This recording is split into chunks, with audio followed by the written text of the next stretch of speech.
Next up, at UFC 282, we got a couple of heavyweights. Jairzinho Biggie Boy Rozenstruik taking on Chris Daukaus. Jairzinho Rozenstruik, 12-4 overall, 2-3 in his last 5, and he is coming off that KO loss to Volkov. Chris Daukaus, 12-5 overall, 3-2 in his last 5.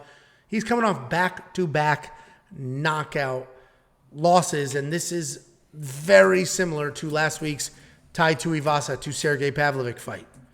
We have two guys. One of them is going to win by knockout. One of them is going to get knocked out, and I get it. There's a favorite here. That person probably should be the favorite, but the reality is these are heavyweights that swing hard. They've both been knocked out. It's a 50-50 fight. You should not bet on 50-50 fights. There were a ton of people that bet on Tai Tuivasa, couldn't believe he lost. You're stupid for betting on him. There's a ton of people that bet on Sergey Pavlovich or didn't bet on him. Or like, I knew I should have bet on him. I knew he was going to win. Dude, you do not bet 50-50 heavyweight fights. You just don't do it. You don't do it. There's plenty of fights where it's like, I knew I should have bet on that. Of course, but you don't do it. Don't bet on this fight. Jairzinho Rozenstruik is a Muay Thai striker by trade, but in actuality, he's a counter guy.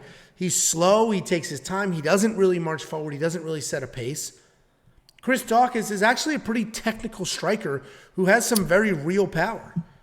All of his UFC, I think every single fight actually is a wins by knockout or loses by knockout. He's like third or fourth in the UFC for knockdowns per minute or per 15 minutes or something like that. I can't remember what the exact stat is, but he's like third in the UFC.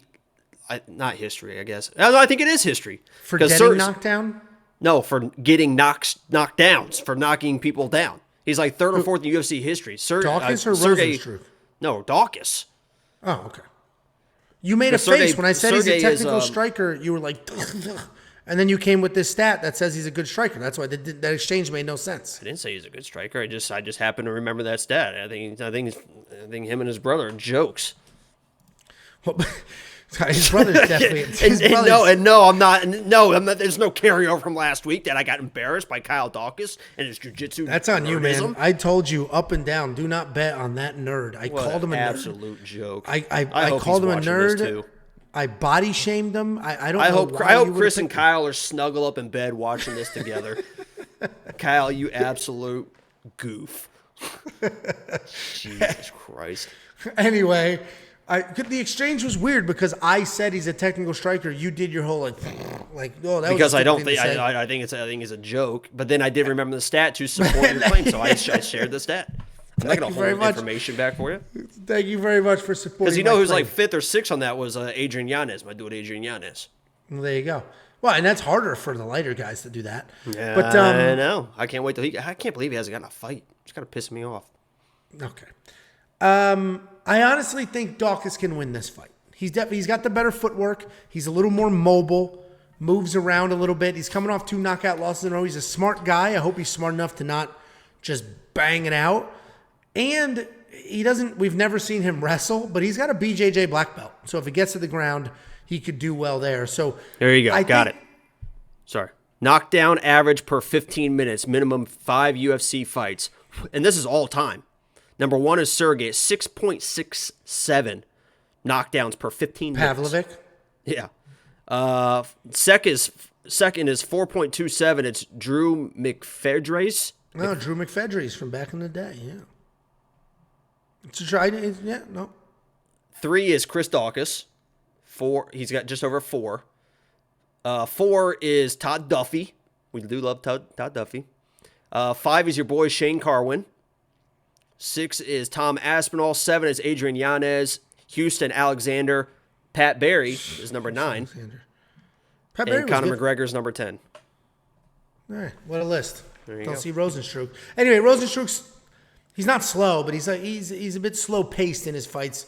Doesn't throw a ton of volume. Sort of waits for his shots. Don't bet on this fight. The money to make on this fight, Monkey Knife Fight Knockout Kings. What do you think? You just think Rozenstruik smokes Daukaus here? Absolutely destroys this absolute clown Daukaus. If your name is Daukaus, I don't know. I was going to think of something clever, but I'm not that quick, I guess. Listen, Rozenstruik, people. Caucus. Voting. Jinx. Oh, fuck. I don't know what I was saying. Rozenstruik, I mean, people think that he's like this is a one-punch, like one-hitter quitter type of fighter, but he is an accomplished, like kickboxing, Muay Thai, whatever. I mean, he is a very, very good striker when he wants to throw hands, and I think that he's a better striker than Chris Daukaus, and he has more power. I mean, his losses are a 20-second loss to the champ. He went to a decision versus the intern champ. He got out-wrestled by the best wrestler in division, and then last fight, he fought a 6'10" Volkov, and it was kind of like an early stoppage situation. You're going to see TKO and be like, oh my God, he got knocked out. Chris might knock him out. It was like he was against a fence, and they stopped the fight, and they both looked at each other like, wait, why'd the fight get stopped? There's a weird stoppage situation. Rozenstruik's the better striker. He's got the more power. It seems like his chin is held up fine over, the course of after the Ngannou fight, where Daukaus has been dropped left and right. Give me Rozenstruik in this matchup. But as you said, I'm not going to bet on it. I mean, I'm not stupid. I'm not going to bet on it. But if I have to pick, I'm picking my dude Biggie Boy. Yeah, I mean, I hear you. And honestly, I do I'm a week ahead. Every Sunday I do quick picks. People are like, oh, wow, that was so fast. I'm a week ahead. All my notes, everything's a week ahead. So I had the Daukaus breakdown. I had the Daukaus pick. Then his brother was extra pathetic. I knew he was going to lose. I picked against him. Told you to pick against him. But his level of pathetic was even worse than I imagined. We were live. I was obviously live for it. And I thank God I have a trash can sitting right here because I was fucking throwing up. I was disgusted. I mean, Kyle, I literally hope you're watching this. You disgust me. So I was, it did have me questioning my pick a little bit after that. But frankly, don't bet on this fight. It's a 50-50 heavyweight fight. The real money to be made is in Monkey Knife Fight. Monkey Knife Fight's daily fantasy, and they offer a prop game where you can pick any 3 fighters on the entire card. And if one of them wins by KO or TKO, you get paid. 2 of them win by KO or TKO, you get paid even more. Double this fight up, throw it into Monkey Knife Fights. One of these dudes is going to get knocked out. Probably Daukaus, even though I like him to dance around. And you'll get your money. We can't miss with Monkey Knife Fight Knockout Kings. We on picks.com/MKF. What?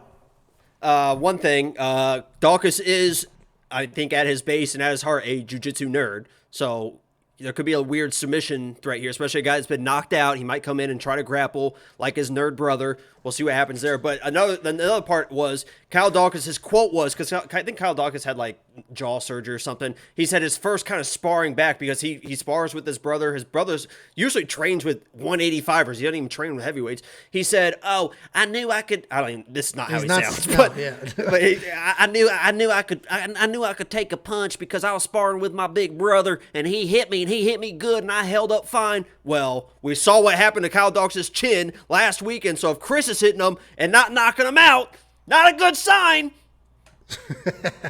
If you take him at his word, you're right. You're right. Don't touch the fight. Just enjoy this fight. Couple of heavyweights before a pay-per-view opener. Just enjoy the fight. 8,700 in DraftKings, 7,500 in DraftKings. Same exact advice as Bless you. It was a cough. Same exact advice as last week, so I don't accept. Fade this fight in DraftKings and bets. Let's move on.